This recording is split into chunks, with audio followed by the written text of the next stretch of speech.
이번 시간에는 실험 설계의 종류에 대해서 알아보겠습니다. 실험 설계 종류는 사전 실험 설계, 순수 실험 설계, 유사 실험 설계, 사후 실험 설계가 있습니다. 실험 설계 종류에는 실험 설계의 기본 요소를 얼마나 갖췄는가에 따라서 구분이 되는데요. 관련이 없는 분야의 연구에서는 아주 깊이 있게 스터디할 부분은 아니라고 생각되지만 그래도 개념은 알고 넘어가면 좋겠습니다. 먼저 사전 실험 설계에 대해서 알아보겠습니다. 사전 실험 설계에서는 문제 도출을 위해서 하는 겁니다.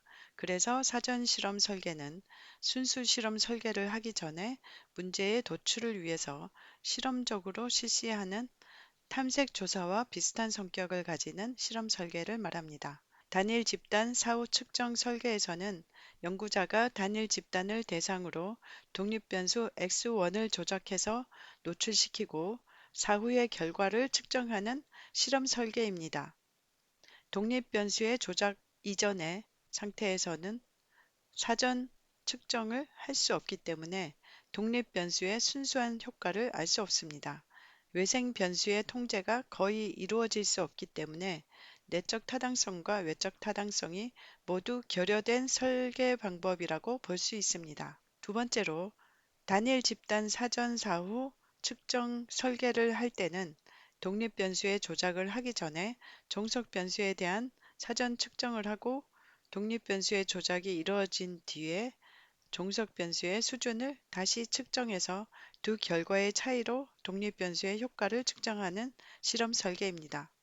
그래서 실험 이전에 사전에 측정을 하고요. 그게 O0이고 실험 후에 사후 측정 O1을 하는 거죠. 그래서 O0와 O1의 결과 차이를 가지고 독립 변수의 효과가 있는지를 검증하는 겁니다. 세 번째로 집단 비교 설계가 있는데요. 두 집단의 사후 측정 방법에 따라서 달라지는 것입니다. 독립 변수를 가한 결과 O1과 하지 않은 결과 O2를 비교해서 그 효과를 알 수 있게 되는 겁니다. 이번에는 순수 실험 설계입니다. 순수 실험 설계의 특징을 보면 실험 대상에 무작위화한 것이고요. 독립 변수의 조작이나 측정 시기 또는 측정 대상에 대한 통제 같은 것이 연구자의 의도에 따라 가능합니다. 외생 변수의 영향을 효율적으로 제거할 수 있는 설계 방법입니다. 장점으로는 외생 변수를 철저히 통제해서 명확한 인과관계를 검증하는 것이 가능하지만 단점으로는 엄격히 통제된 실험 상황을 만드는 것이 사실상 인위적으로 하는 거기 때문에 이런 인위성에 의한 실험 결과를 일반화하기 어렵다는 단점이 있습니다. 이번에는 통제 집단 사전 사후 측정 설계에 관한 것인데요. 실험 대상을 무작위적으로 실험 집단과 통제 집단으로 두 개 집단으로 나누고요.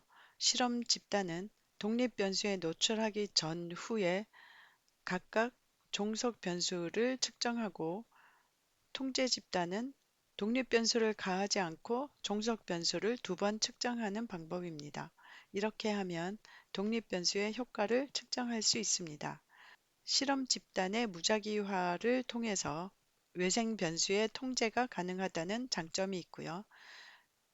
실험 집단에만 사전 측정을 하는 거기 때문에 상호작용 시험 효과가 발생할 가능성이 존재한다는 것이 단점입니다. 다음으로 통제 집단 사후 측정 설계 방법인데요. 통제 집단 사전 사후 측정 설계에서는 사전 측정을 하지 않는 형태를 말합니다. 그러니까 독립 변수의 효과 E는 O1에서 O2를 뺀 것이죠. 장점은 사전 측정을 하지 않음으로써 시험 효과 등 외생 변수의 개입 방지가 가능하고요.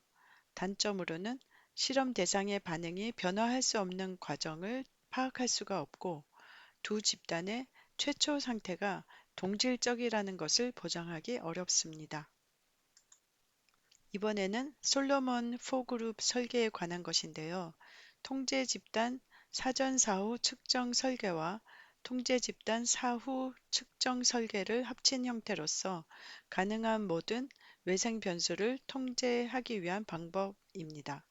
집단을 4개로 나눠서 이런 방법으로 실험 설계를 하는 겁니다. 솔로몬 4 그룹 설계는 각종 외생 변수의 영향을 완벽하게 분리가 가능하다는 장점이 있고요. 그래서 내적 타당성과 외적 타당성의 확보가 좋은 방법입니다. 하지만 솔로몬 4 그룹 설계는 그 설계 자체가 복잡하고 집단 수가 여럿이기 때문에 실험하는데 시간과 비용이 많이 듭니다. 그래서 학생들이 하기에 아주 어려울 수 있습니다. 하지만 이런 설계도 알면 좋으니까요. 따로 동영상을 만들어서 좀 더 깊이 있게 설명을 해 드리도록 하겠습니다. 다음은 유사 실험 설계입니다. 실험실 상황이 아닌 실제 상황에서 독립 변수를 조작해서 연구하는 설계이고요. 장점으로는 상황에 대한 일반화 가능성이 높고 다시 말해서 외적 타당성이 높고요. 이론 검증 그리고 현실 문제 해결에 유용하고 복잡한 사회적 심리적 영향과 과정 변화 연구에 적절하다는 장점이 있습니다. 단점으로는 현장 상황에서는 대상의 무작위화와 독립 변수의 조작화가 어려운 경우가 많고요. 독립 변수의 효과와 외생 변수의 효과를 분리해서 파악하기는 힘듭니다. 측정과 외생 변수의 통제가 어려워서 연구 결과의 정밀도가 떨어지는 경향도 있고요. 유사 실험 설계와 순수 실험 설계를 비교를 해볼까요? 현실성과 일반화 측면에서는 유사 실험 설계가 순수 실험 설계보다 더 좋고요. 인과관계의 명확한 규명을 할 때는 유사 실험 설계보다는 순수 실험 설계가 더 좋습니다. 다음은 사후 실험 설계를 알아볼게요. 독립 변수를 조작할 수 없는 상태 또는 이미 노출된 상태에서 변수들 간의 관계를 검증하는 방법입니다. 예를 들어서 서비스를 받아서 어떤 만족도를 인지했다면 그 만족도를 조작할 수 없는 거죠. 독립 변수에 대한 조작이 불가능하고 외생 변수의 개입 가능성도 크기 때문에 직접 인과관계를 밝힐 수는 없고 단순히 변수들 간의 상관관계 검증만 가능합니다. 중요한 변수의 발견이나 변수들 간의 관계를 밝히기 위한 가설 검증 또는 탐색적 연구의 목적으로 주로 사용됩니다. 사후 실험 설계가 필요한 상황들을 보면 첫 번째로 결혼 여부, 성별, 연령과 같은 변수들은 연구자가 통제를 할 수 없는 거죠. 두 번째로 독립 변수에 대한 통제가 윤리적, 도덕적으로 바람직하지 않은 경우에도 사후 실험 설계는 적합한 것입니다. 예를 들어서 의료 분야에서 사람을 대상으로 실험을 할 때에는 수술이라던가 약 처방을 함부로 할 수 없는 것이기 때문에 조작이 불가능한 이런 실험 설계가 적합합니다.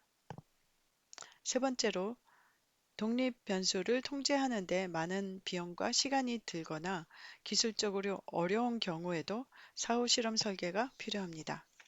사후 실험 설계 유형을 보겠습니다. 먼저 현장 연구가 있는데요. 현장에서 얻은 것을 가지고 연구를 하는 경우가 많죠. 연구자가 관심 있는 변수들 간의 관계를 현실 상황에서 체계적으로 관찰하는 연구조사 방법입니다. 사후 실험 설계에서 현장 연구는 탐색적 현장 연구와 가설 검증을 위한 현장 연구로 구분할 수 있습니다. 탐색적 현장 연구에는 관련 변수들을 찾아내거나 변수들이 서로 어떠한 관계에 놓여 있는가를 이해하기 위한 연구고요. 가설 검증을 위한 현장 연구에서는 연구자가 구체적으로 세운 연구 가설을 현장 상황에서 관찰하고 분석해서 연구자가 내린 가설을 채택하거나 혹은 기각하는 결론을 내리는 연구가 있습니다. 두 번째로 회고 연구가 있는데요. 회고 연구는 현재의 특정 현상이 과거에 어떤 요소의 영향으로 인해 발생했는지를 찾아내려고 하는 연구를 말합니다. 전망 연구는요, 회고 연구와 반대되는 의미인데요. 어떤 결과의 원인이라고 생각할 만한 변수를 파악하고 일정 시간이 경과된 후에 과연 예상했던 결과가 발생했는지를 조사하는 연구를 말합니다. 기술 연구는요, 테크니컬한 어떤 연구라는 의미가 아니고 디스크립티브한 스터디를 말하는 거죠. 변수들의 인과관계를 끌어내리기 위한 사후 실험 설계와는 다르게 있는 그대로 현상을 기술하기 위한 목적으로 실행하는 연구를 말합니다. 사후 실험 설계의 보완 방법입니다. 사후 실험 설계로 인과관계의 존재에 대한 확실한 결론을 내리기가 어렵습니다. 이러한 약점을 여러 개의 가설을 검증함으로써 보완이 가능한데요. 사후 실험 설계에서 Y와 X1과의 인과관계를 보이기 위해서는 Y와 X1의 관련성뿐만 아니라 Y와 X2, X3, Xn과의 관련성 여부도 확인을 해야 되는 겁니다.